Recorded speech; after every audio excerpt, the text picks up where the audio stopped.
గట్టిగా కాంగ్రెస్ మీద ఒత్తిడి పెడదాం. సో మనం గట్టిగా ఫైట్ చేద్దాం. ఏ దాంట్లో ఇడిసేది లేదు. ధైర్యంగా ఉండండి. మేము కొట్లాడతలేమా? మొన్న సవాల్ వేసిర్రు. మొన్న అప్పులు 8 లక్షల కోట్లు అన్నారు. ఇక ఇంకో 3 మంత్రులేమో గురుకుల టెండర్లలో స్కామ్ చేసేది. ఎవడన్నా కోడిగుడ్లలో కూడా పైసలు తింటాడే. అమ్మ ఎంత అన్యాయం ఇది. పిల్లగాళ్ళ బూట్లల్లా, చెప్పులల్లా, డైల, బెల్టుల, బట్టలల్లా, నోట్బుక్లలో కూడా పైసలు తింటారా వీళ్ళు. ఆడ గుజరాతోనికి ఇచ్చిర్రు. గుజరాతోనికి అప్ప చెప్తే 2000 కోట్ల రూపాయల టెండర్ల స్కామ్ అయిందని బయట పెట్టినా. రాబాయ్ హరీష్ దమ్ముంటే మాట్లాడదాం, చర్చకు రా అన్నారు. నేను మా ఆర్ఎస్ ప్రవీణ్ అన్న, మీకు తెలుసు కదా, ఇద్దరం బయలుదేరినాం. పోదాం పైగా మాట్లాడదాం పా అని. తెలంగాణ భవన్లోకి వెళ్ళి బయటకు వెళ్ళాం. పోలీసు వాళ్ళని పెట్టి ఆపుడు. అరే రమ్మన్నారా వాళ్ళు 3 మంత్రులు ఆడు ఉన్నారు, నేను పోతున్నా అంటే నువ్వు పోవద్దు, నేను రానియద్దు అంటున్నారు. రమ్మనుడేంది, రానియద్దని పోలీసు వాళ్ళని పెట్టి ఆపుడేంది. నిజంగా మాట్లాడడానికి తయారుంటే అయితే అసెంబ్లీ పెట్టు, లేకపోతే నన్ను రానియాలి కదా. అందాక గవర్నమెంట్ నీది, పోలీసు వాళ్ళు నీ చేతులు ఉన్నారని పోలీసు వాళ్ళని అడ్డం పెట్టి ఆపుడు. మళ్ళా జలసేపు అయినాక ఆయన ఇచ్చిండు జూపల్లి కృష్ణారావు. ఆయన ఏమంటాడు, అప్పుల మీద మాట్లాడాం రా హరీష్ రావు, వస్తుందా బాయ్ అంటే పోలీసు వాళ్ళు అడ్డం పెట్టుడు. నన్ను తీసుకుపోయి పోలీస్ స్టేషన్లో పెట్టిరు. నేను ఆడో కుర్చీ పెట్టిన, రావా జూపల్లి ఈడికే రా, ఇక నీ పోలీసు వాళ్ళే కదా, నిన్నేమన్నారు, నేను మంచిగా చూసుకుంటారు రా మాట్లాడదామంటే ఆడికి వచ్చే ధైర్యం లేదు. నేను అటు పోయినా, సంగారెడ్డి పోయినా ఆడపోయి కూర్చొని రా అంటుండు. పిలిచినప్పుడేమో నేను బయలుదేరుతానేమో, పోలీసు వాళ్ళని పెట్టి ఆపుకుంటాడు. నేను సంగారెడ్డి వచ్చింది చూసి ఇక రా అంటాడు. ఈ రకంగా ఉన్నది ఇలా కథ. అన్ని విషయాలు ప్రజలకు అర్థమవుతా ఉన్నాయి. నిజంగా నువ్వు కెపాసిటీ ఉంటే, తప్పు చేయకపోతే మమ్మల్ని ఎందుకు ఆపినావు పోలీసు వాళ్ళని పెట్టి? మమ్మల్ని అరెస్ట్ చేసి ఎందుకు పోలీస్ స్టేషన్లో పెట్టినావు? మేము భయపడుతున్నామా? అందువల్ల కార్యకర్తలకు కూడా చెప్తున్నా, జో హోతా ఓ హోతా దేఖ్ లేంగే, భయపడేది లేదు. గట్టి కొట్లాడదాం. మళ్ళీ వచ్చేది మన గవర్నమెంటే. ఎవరు కూడా అధైర్యపడకండి, నేను మీకు అండగా ఉంటా. ఎందుకు నాకు ఎంత నమ్మకం వచ్చిందంటే, 3:30 అవుతుంది, అన్నం తినలే. మీరు తిన్నారా? అసలు నేను తినకుండా వచ్చినా మీరు తిని కూర్చున్నారు. అమ్మా, మా క్రాంతనే ఉపాయం చేసిండు కార్యకర్తల్ని కాపాడుకుందామని. మా వాళ్ళు తిప్పలపడదని తిని కూర్చోబెట్టినట్టున్నాడు. సరే, ఏది ఏమైనా అటు కనబడతలేనా పోయి పొడుగే ఉన్నా కదా. రేవంత్ రెడ్డి నేను అంటున్నాను, ఒక ఆయన తాటి చెట్టు ఎంత పెరిగిండు, ఏందో తలకాయల గుజ్జు లేదు అంటే ఎవడు మాట్లాడతాడే అట్లా? పొట్టిగుండోనికి పొడుగున్నోని చూసి ఈర్ష్య ఉంటుంది, అంతే కదా. గుజ్జున్నోనికి తలకాయల గుజ్జున్నోనికి గుజ్జు లేనోడికి గుజ్జున్నోడిని చూస్తే ఈర్ష్య ఉంటుంది. నేనేం చేయాలి మరి? నేనేం చేయాలి? ముఖ్యమంత్రి అంటోడు చేతనైతే సబ్జెక్ట్ మీద మాట్లాడాలి, విషయం మీద మాట్లాడాలి. పొడుగున్నాడు, వీడు అడ్డమున్నాడు,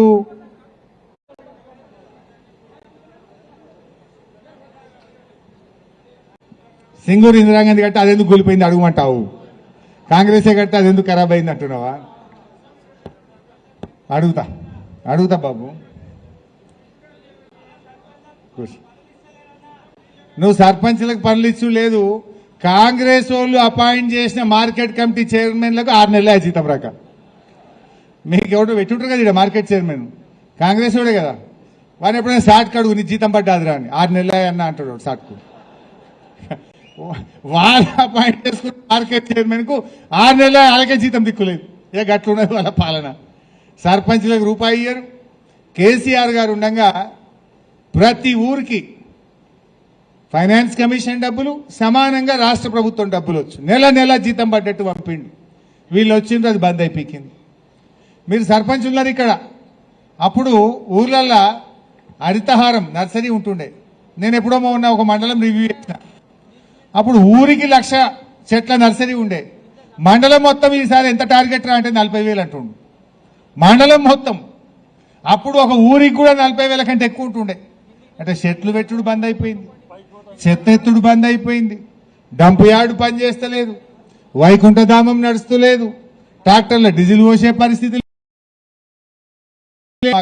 సగం అయిపోయింది. అంటే మంచిగున్న తెలంగాణ ఆగమైంది. అంతెందుకే, అటు మునిపల్లి పోయినా, ఇటు జోగిపేటకు వచ్చినా, ఎటు పోయినా మీ భూమి ఎకరం 60 లక్షలు 70 లక్షలు లేకుండానా?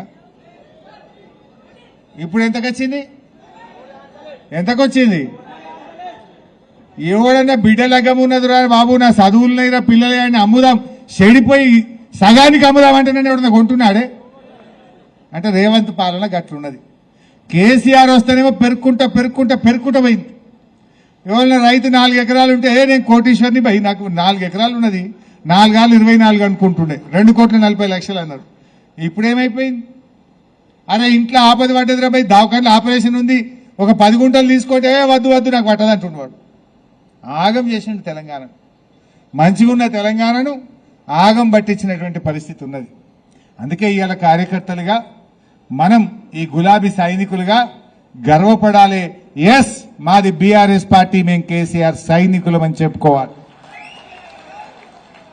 అరే ఏ ఊళ్ళో పోయినా మనం చేసిన పనులు కనబట్టే కాదు. మిషన్ భగీరథ మంచినీళ్ళు ఎక్కడి, ట్రాక్టర్ ఎక్కడిది, డంప్ యార్డ్ ఎక్కడిది, కొత్త మండలాలు ఎక్కడి, ఆర్డీఓ ఆఫీస్ ఎక్కడిది, ఎన్ని పనులు చేసినాం మనము. మైనార్టీ గురుకులాలు ఎక్కడి, బీసీ గురుకులాలు ఎక్కడి, ఇవాళ శాప పిల్లల కథ ఎక్కడిది, గొర్రె పిల్లల పథకం ఎక్కడిది.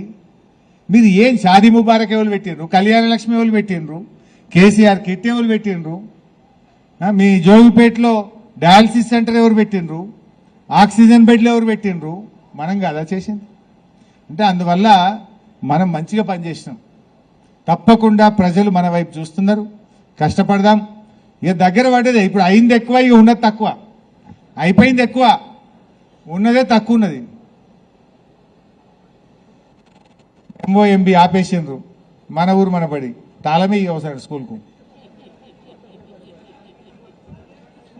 తప్పకుండా పార్టీ కూడా ఈ పాపం మా అన్న నరసింహన్న మన ఊరు మన బడిలో స్కూల్ కడితే రేవంత్ రెడ్డి వచ్చి ఇప్పటిదాకా బిల్లు ఇస్తలేడు. ఎస్డిఎఫ్లో ఊళ్ళే పని చేస్తే బిల్లు రాకపోతే ఇది ఏం పద్ధతి? ఇది రేపు మనం కూడా ఊకుతామా? రేపు కాంగ్రెస్ పోయి మనం వస్తాము, కాంగ్రెస్ బిల్లు ఒక్కటి కూడా ఇచ్చేది లేదు నా కొడుకులేదు. వాడు ఎవడెవడైతే కాంగ్రెస్ వాడు ఇప్పుడు గుత్తలు పట్టుకొని ఊళ్ళో పైన పనిచేస్తున్నారు కదా, ఆ కొడుకులకు సుక్కలు చూపించుడే. ఇక ఇప్పుడు మా నరసింహన్న ఎంత బాధపడ్డాడో వానికి అంతకంటే ఎక్కువ తిప్పలు కావాలి. మా నరసింహన్నకు మాత్రం మిత్తితో నిప్పిత బిల్లు, ఒక నరసింహన్న కాదు, ఏ బీఆర్ఎస్ కార్యకర్తలు అయితే ఇవాళ బిల్లులు రాక బాధపడుతున్నారో మన గవర్నమెంట్ వచ్చిన మొదటి నెలలో మొదటి బిల్లు మీకే ఇస్తాం. చూసుకుందాం. ఇక ఇప్పుడు ఎవడెవడో కాంగ్రెస్ వాడు ఎగిరెగిరి పనులు చేస్తున్నారో బిడ్డ సుక్కలు చూస్తారు బిడ్డ. మీరు మరి మా వాళ్ళని తిప్పలు పెట్టినప్పుడు మిమ్మల్ని ఇచ్చిపెట్టామా? మేము మీ సంగతి కూడా చెప్తాం బరాబర్. అందువల్ల ఈ రకంగా మంచిగా చేసుకుందాం. మీరేమో తిని కూర్చున్నారు, నేను తినక మాట్లాడుతున్నా. ఇక మళ్ళీ వచ్చినప్పుడు చూసుకుందాం. అందరికీ నమస్కారం. జై తెలంగాణ. దయచేసి అందరు కూర్చోవాలి. 2 నిమిషాలు. కొన్ని జేఎన్యూస్ ఉన్నాయన్న. ఇప్పుడు వట్పల్లి మండల్, రేగోడ్ మండల్ నుంచి కొన్ని జేఎన్యూస్ ఉన్నాయి. గొర్రేకల్ నుంచి శ్రీకాంత్ రెడ్డి, అట్లాగే పాలడుగు నుంచి సర్పంచ్ మధుసూదన్ కావాల్సిందిగా ఇక్కడికి ఆహ్వానిస్తున్నాం. అట్లాగే రేగోడ్ నుంచి రేగోడ్ మండల కొండాపూర్ పిఎస్సిఎస్ డైరెక్టర్ సాయి గౌడ్ తో పాటు రావాల్సింది. దయచేసి మీరు ఇక్కడ ఆగండి.